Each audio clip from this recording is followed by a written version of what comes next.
बृहस्पतिवार की व्रत कथा। भारतवर्ष में एक प्रतापी और दानी राजा था। राज्य करता था। वह नित्य गरीबों और ब्राह्मणों की सहायता करता था। यह बात उसकी रानी को अच्छी नहीं लगती थी। वह न ही गरीबों को दान देने देती और न ही भगवान का पूजन करती थी। राजा को भी दान करने से मना किया करती थी। एक दिन राजा शिकार खेलने वन को गए हुए थे तो रानी महल में अकेली थी। उसी समय बृहस्पति देव साधु वेश में राजा के महल में भिक्षा के लिए गए और भिक्षा मांगी। रानी ने भिक्षा देने से इनकार किया और कहा, हे साधु महाराज, मैं तो दान पुण्य से तंग आ गई हूँ। मेरा पति सारा धन लुटाते रहते हैं। मेरी इच्छा है कि हमारा धन नष्ट हो जाएगा, फिर न रहेगी बांस और न बजेगा बांसुरी। साधु ने कहा, देवी तुम तो बड़ी विचित्र हो। धन संतान तो सभी चाहते हैं, पुत्र और लक्ष्मी तो पापी के घर भी होने चाहिए। यदि तुम्हारे पास अधिक धन है तो भूखों को भोजन दो, प्यासों के लिए प्याऊ बनवाओ, मुसाफिरों के लिए धर्मशालाएं खुलवाओ। जो निर्धन अपनी कुंवारी कन्याओं का विवाह नहीं कर सकते उनका विवाह करा दो। ऐसे और कई काम हैं जिनके करने से तुम्हारा यश और लोक परलोक में फैलेगा। परंतु रानी पर उपदेश का कोई प्रभाव नहीं पड़ा। वह बोली, महाराज आप मुझे कुछ न समझाएं। मैं ऐसा धन नहीं चाहती जो हर जगह बांटती फिरूं। साधु ने उत्तर दिया, यदि तुम्हारी ऐसी ही इच्छा है तो तथास्तु। तुम ऐसा करना, बृहस्पतिवार को घर लीपकर पीली मिट्टी से अपना सिर धोकर स्नान करना, भट्टी चढ़ाकर कपड़े धोना। ऐसा करने से आपका सारा धन नष्ट हो जाएगा। इतना कहकर वह साधु वहां से आलोप हो गए। साधु के अनुसार कई बातों को पूरा करते हुए रानी को केवल 3 बृहस्पतिवार ही बीते थे कि उसकी समस्त धन संपत्ति नष्ट हो गई। भोजन के लिए राजा का परिवार तरसने लगा। तब एक दिन राजा ने रानी से बोला कि हे रानी, तुम यहीं रहो, मैं दूसरे देश को जाता हूँ। क्योंकि यहाँ पर सभी लोग मुझे जानते हैं, इसलिए मैं कोई छोटा कार्य नहीं कर सकता। ऐसा कहकर राजा परदेश चला गया। वहाँ वह जंगल में लकड़ी काट कर लाता और शहर में बेचता। इस तरह वह अपना जीवन व्यतीत करने लगा। इधर राजा के परदेश जाते ही रानी को दासी दुखी रहने लगी। एक बार जब रानी और दासी को 7 दिन तक बिना भोजन के रहना पड़ा तो रानी ने अपनी दासी से कहा, हे दासी, पास ही के नगरी में मेरी बहन रहती है। वह बड़ी धनवान है। तू उसके पास जाकर जो कुछ ले आ ताकि थोड़ा बहुत गुजार बसर हो जाए। दासी रानी की बहन के पास गई। उस दिन गुरुवार था और रानी की बहन उस समय बृहस्पतिवार व्रत की कथा सुन रही थी। दासी ने रानी की बहन को अपनी रानी का संदेश दिया, लेकिन रानी की बड़ी बहन ने कोई उत्तर नहीं दिया। जब दासी को रानी की बहन से कोई उत्तर नहीं मिला तो वह बहुत दुखी हुई और उसे क्रोध भी आया। दासी ने वापस आकर रानी को सारी बात बता दी। सुनकर रानी ने अपने भाग्य को कोसा। उधर रानी की बहन ने सोचा कि मेरी बहन की दासी आई थी परंतु मैं उससे नहीं बोली। इससे वह बहुत दुखी हो गई।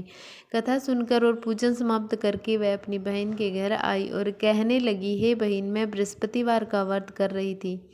तुम्हारी दासी मेरे घर आई थी परंतु जब तक कथा होती तब तक न तो उठते हैं और न ही बोलते हैं, इसलिए मैं नहीं बोली। कहो दासी क्यों गई थी? रानी बोली, बहन तुमसे क्या छुपाऊं, हमारे घर में खाने तक को अनाज नहीं था। ऐसा कहते कहते रानी की आंखें भर आई। उसने दासी समेत पिछले 7 दिनों से भूखे रहने तक की बात अपनी बहन को विस्तार पूर्वक सुना दी।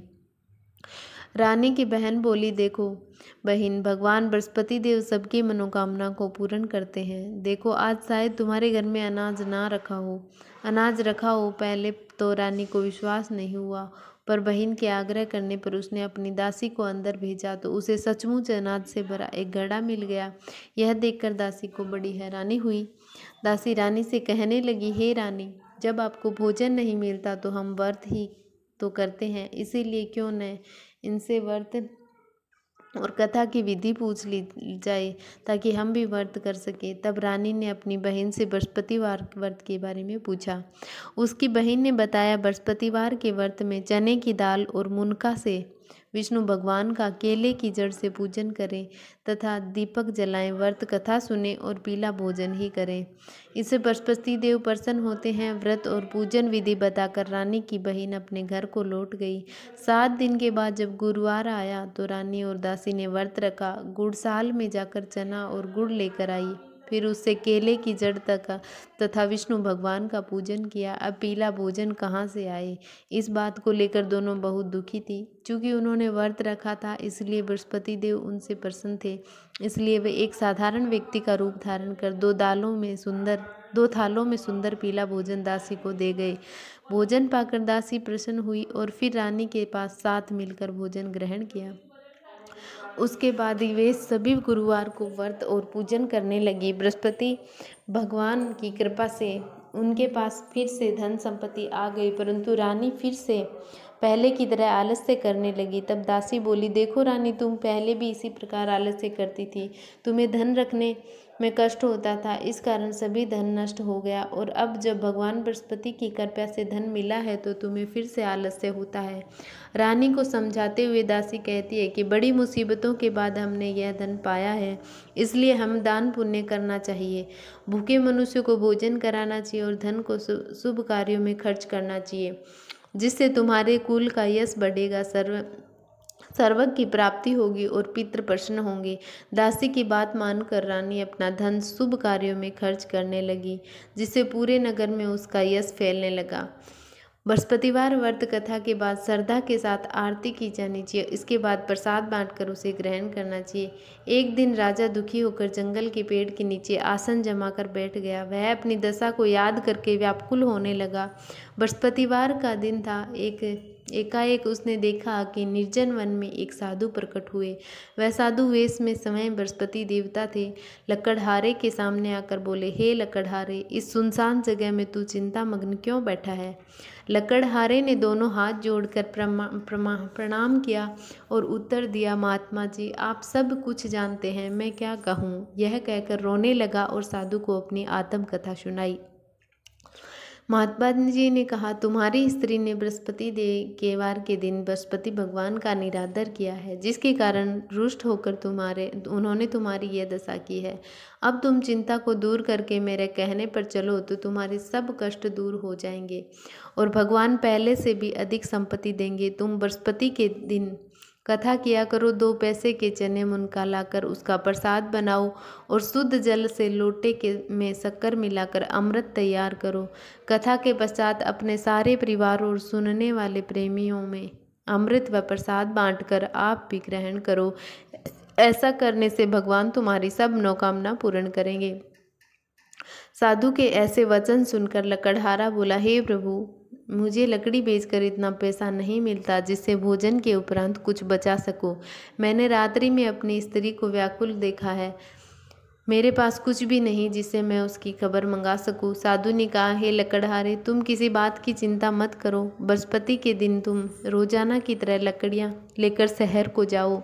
तुमको रोज से दुगना धन प्राप्त होगा, जिससे तुम भली भांति भोजन कर लोगे तथा बृहस्पति देव की पूजा का सामान भी आ जाएगा। इतना कहकर साधु अंतर ध्यान हो गए। धीरे धीरे समय व्यतीत होने पर फिर वहीं बृहस्पतिवार का दिन आया। लकड़हारा जंगल से लकड़ी काटकर किसी शहर में बेचने गया। उसे उस दिन और दिन से अधिक पैसा मिला। राजा ने चना गुड़ आदि लाकर गुरुवार का व्रत किया। उस दिन से उसके सभी क्लेश दूर हुए, परंतु जब दोबारा गुरुवार का दिन आया तो बृहस्पतिवार का व्रत करना भूल गया। इस कारण बृहस्पति भगवान नाराज हो गए। उस नगर के राजा ने विशाल यज्ञ का आयोजन किया तथा शहर में यह घोषणा करा दी कि कोई भी मनुष्य अपने घर में भोजन न बनाए, न आग जलावे, समस्त जनता मेरे यहाँ भोजन करने आवे। इस आज्ञा को जो न मानेगा उसे फांसी की सजा दी जाएगी। इस तरह की घोषणा पूरी संपूर्ण नगर में करवा दी गई। राजा की आज्ञा अनुसार शहर के सभी लोग भोजन करने गए, लेकिन लकड़हारा कुछ देर से पहुंचा, इसलिए राजा उसको अपने साथ घर ले आए और ले जाकर भोजन करा रहे थे तो रानी की दृष्टि उस खूंटी पर पड़ी जिस पर उसका हार लटका हुआ था। वह वहां पर दिखाई नहीं दिया। रानी ने निश्चय किया कि मेरा हार इस मनुष्य ने चुरा लिया है। उसी समय सिपाहियों को बुलाकर उसको कारागार में डलवा दिया गया। जब लकड़हारा कारागार में पड़ गया और बहुत दुखी होकर विचार करने लगा कि न जाने कौन से पूर्व जन्म के कर्म से मुझे यह दुख प्राप्त हुआ है और उसी साधु को याद करने लगा जो कि जंगल में मिला था। उसी समय तत्काल बृहस्पति देव साधु के रूप में प्रकट हुए और उसने उसकी दशा को देखकर कहने लगे, अरे मूर्ख, तूने बृहस्पति देव की कथा नहीं करी, इस कारण तुझे दुख प्राप्त हुआ है। अब चिंता मत कर, बृहस्पतिवार के दिन कारागार के दरवाजे पर 4 पैसे पड़े मिलेंगे, उनसे तू बृहस्पति देव की पूजा करना, तेरे सभी कष्ट दूर हो जाएंगे। बृहस्पति के दिन उसे 4 पैसे मिले। लकड़हारे ने कथा कही। उसी रात्रि को बृहस्पति देव ने उस नगर के राजा को सौपन में कहा, हे राजा, तुमने जिस आदमी को कारागार में बंद कर दिया है वह निर्दोष है, वह राजा है, उसे छोड़ देना। रानी का हार उसी खूंटी पर लटका है, अगर तू ऐसा नहीं करेगा तो मैं तेरे राज्य को नष्ट कर दूंगा। इस तरह रात्रि के सौपन को देखकर राजा प्रातःकाल उठा और खूंटी पर हार देकर लकड़हारे को बुलाकर क्षमा मांगी तथा लकड़हारे को योग्य सुंदर वस्त्र आभूषण देकर विदा कर दिया। बृहस्पति देव की आज्ञा अनुसार लकड़हारा अपने नगर को चल दिया। राजा जब अपने नगर के निकट पहुंचा तो उसे बड़ा आश्चर्य हुआ। नगर में पहले से अधिक बाग, तालाब, कुएं तथा बहुत सी धर्मशालाएं, मंदिर आदि बन गए हैं। राजा ने पूछा, ये किसका बाग है और धर्मशाला है? तब नगर के सब लोग कहने लगे, यह सब रानी और बांदी के हैं। तो राजा को आश्चर्य हुआ और गुस्सा भी आया। जब रानी ने यह खबर सुनी कि राजा आ रहे तो उन्होंने बांदी से कहा कि हे दासी, देख, राजा हमको कितनी बुरी हालत में छोड़ गए थे, हमारी ऐसी हालत देखकर वह लौट न जाए, इसलिए तू दरवाजे पर खड़ी हो जा। आगे अनुसार दासी दरवाजे पर खड़ी हो गई। राजा आए तो उन्हें अपने साथ ले आई। तब राजा ने क्रोध करके अपनी रानी से पूछा कि यह धन तुम्हें कैसे प्राप्त हुआ है? तब उन्होंने कहा, हमें यह धन सब बृहस्पति देव के इस व्रत कथा के प्रभाव से प्राप्त हुए हैं। राजा ने निश्चय किया कि 7 रोज बाद तो सभी बृहस्पति देव का पूजन करते हैं, परंतु मैं प्रतिदिन में 3 बार कहानी तथा रोज व्रत किया करूँगा। अब हर समय राजा के दुपट्टे में चने की दाल बंधी रहती थी तथा दिन में 3 बार कहानी कहता। एक रोज राजा ने विचार किया कि चलो अपनी बहन के यहाँ जाके आवें। इस तरह निश्चय कर राजा घोड़े पर सवार हो अपनी बहन के यहाँ को चलने लगा। मार्ग में उसने देखा कि कुछ आदमी एक मूर्ति को लिए जा रहे थे। उन्हें रोककर राजा कहने लगा,